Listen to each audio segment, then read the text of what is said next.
Good afternoon, Diabo, and to our viewers at home. This afternoon, we are hearing of customized energy solutions coming out of the delegates that have gathered here today, marking, of course, the second day of those solutions that have been coming thick and fast. They're talking about exploring batteries. They're talking about battery storage. They're talking about how really industries can mitigate and be helped to kind of bridge this gap that we're seeing right here in South Africa and on the African continent, where economies have really been struggling because of the load shedding crisis. I'm going to bring into the conversation now a delegate from India, just coming through, Katlego, who joins us and will let us in really about what India has been doing, how you've been getting it right, really the lessons that we can draw from India. You're talking about customized battery solutions. Let us in on all of that.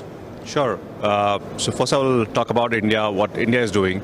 So we saw Electricity Act coming in India in 2003, and after which we saw the electricity sector getting deregulated.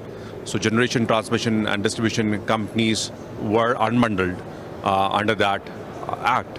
And we saw a lot of growth happening in private generation after that. We saw a lot of efficiency were met in generation after that.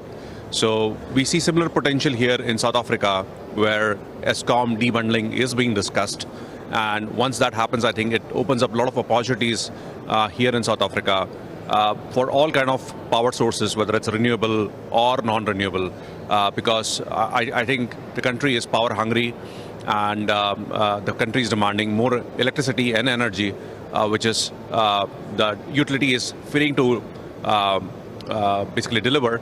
But even I see the spirit here in South Africa that a lot of companies are making solutions around load shedding and supporting the local businesses and communities.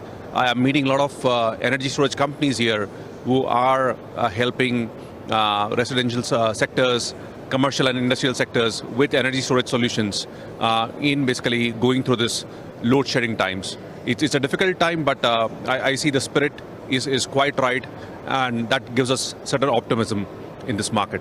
Let's talk about batteries. You were really advocating for us to tap into battery as part of the customized solutions that would come from this Indaba. Tell us about that. How can we really tap into that space so that we introduce all of these solutions in a way that will get moving? Yeah, so Customized Energy Solutions has recently written a report for the World Bank. The report is on the battery value chain in South Africa. So we are looking right from mining to battery manufacturing, whole as a value chain. And we see where are the opportunities for South Africa. Because South Africa has always been a mining country and is having access to resources. But it can do a lot of mineral beneficiation after mining, and which gives a lot of potential in terms of job creation and economic development to South Africa. So we believe there are a lot of minerals like manganese, class 1 nickel, vanadium, and these kind of metals are there which can be processed after extraction, and this can give a lot of value to South Africa. And even we see the demand here is rising a lot because of load shedding. Even the grid would have a lot of battery demand in future along with electric vehicle.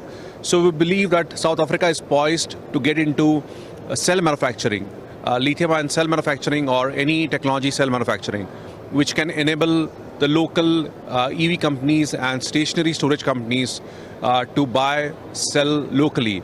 In today's time, I think most of the companies here are buying cells from China, but we see a lot of potential for businesses to do that, internalizing or basically doing it indigenously in the country in next 3 to 5 years.